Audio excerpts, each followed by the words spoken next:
Halo, apa kabar kawan-kawan? Mudah-mudahan sehat selalu. Terutama di masa pandemi COVID-19 ini kita selalu fit, selalu kuat, kita tetap makin banyak, mental, dan kita bisa menghadapi dan melewati situasi saat ini sampai nanti kita lolos ya. Mudah-mudahan ya, kita berdoa supaya kita selalu sehat dan kuat dan bisa beraktivitas dengan hobi-hobi kita yang pernah ada, atau mungkin menemukan hobi-hobi baru gitu ya, atau kesukaan-kesukaan yang baru. Kali ini saya mau cerita soal ulus gitu ya, maka kan saya pakai ulus.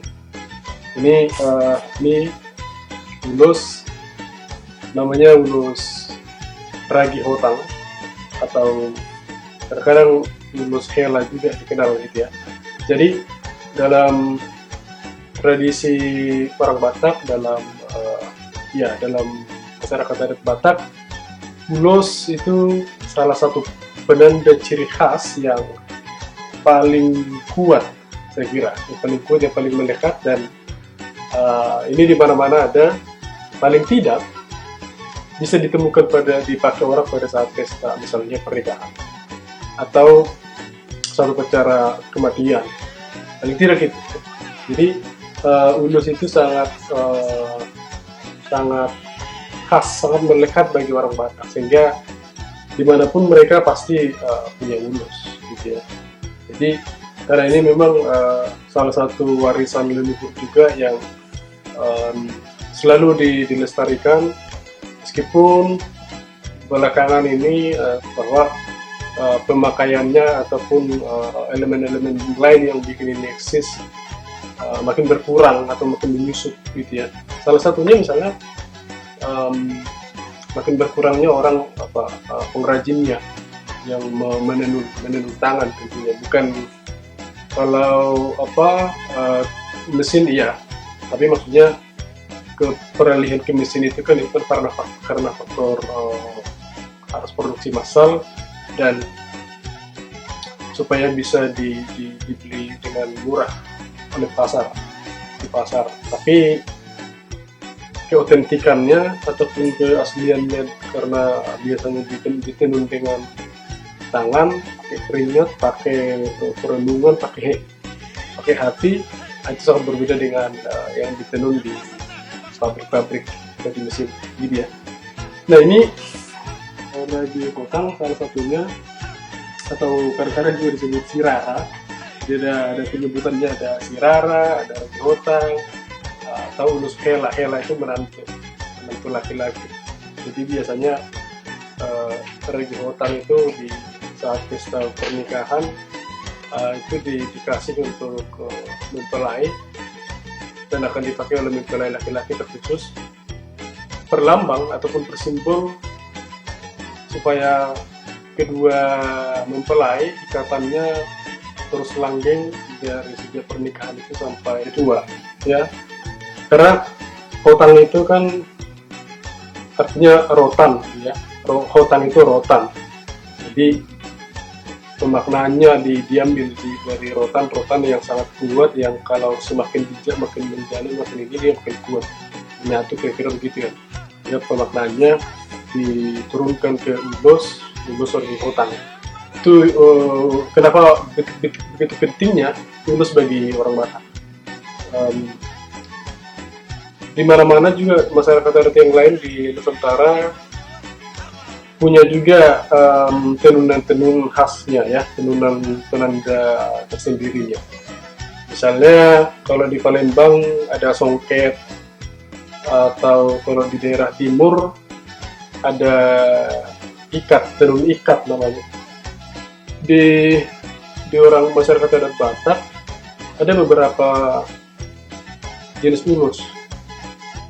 Dari beberapa literatur yang aku baca, ada kurang lebih di atas 50-an ya, di atas 50-an, kurang lebih begitu. Kalau mau tahu literatur yang sahih sebenarnya, yang ku tahu sejauh ini itu adalah bukunya Sandra Nissen, berjudul Legacy of Cloud, sangat tebal sekali dan dalam bahasa Inggris. Di situ dia dia ulas cerita dan jenis ulus yang banyak sekali ragamnya, tapi tidak hanya ulus Batak Toba, tapi juga Simalungun, Karo, dan lain-lain. Nah, dia tuliskan sebagai hasil penelitian dia selama 3 dekade di Tanah Batak. Nah, itu salah satu yang saya tahu ya sejauh ini yang sahih referensi tentang ulus. Ada macam-macam jenis ulus, ini hanya salah satu saja.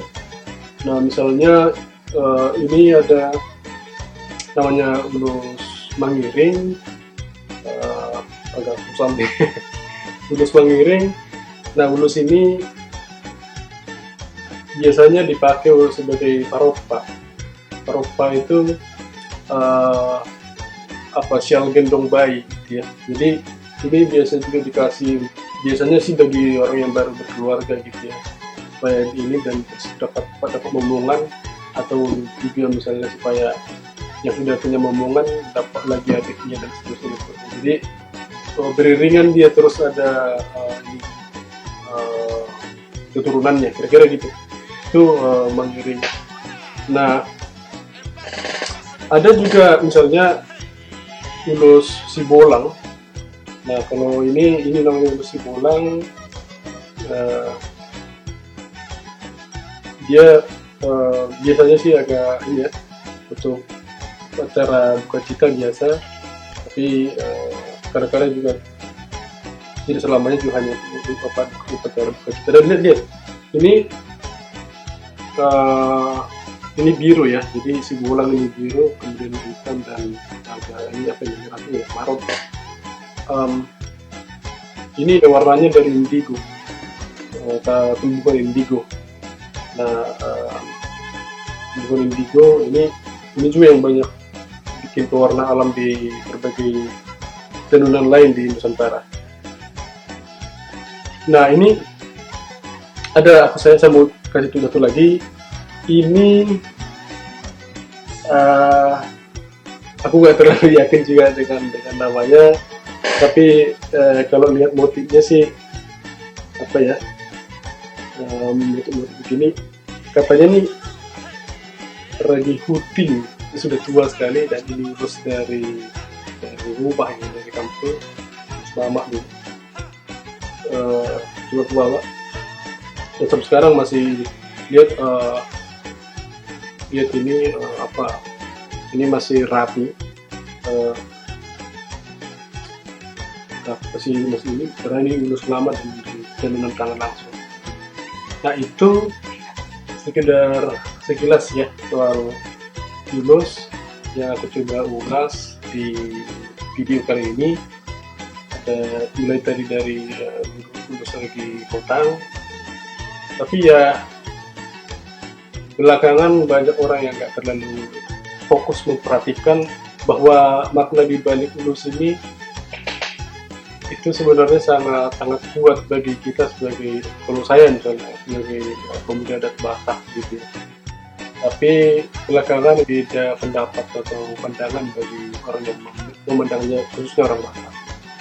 Kawan-kawan, kira sekian dulu sebagai awal pembuka lagi untuk video kali ini yang sudah lama nggak kelihatan, sudah lama nggak muncul.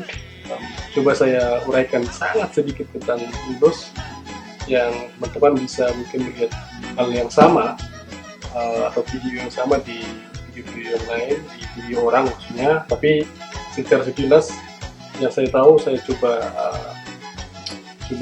jelaskan. Ya, sekian dulu. Terima kasih, sampai jumpa. Terima kasih sudah menonton. Sampai jumpa. Kita akan ketemu di konten-konten berikutnya.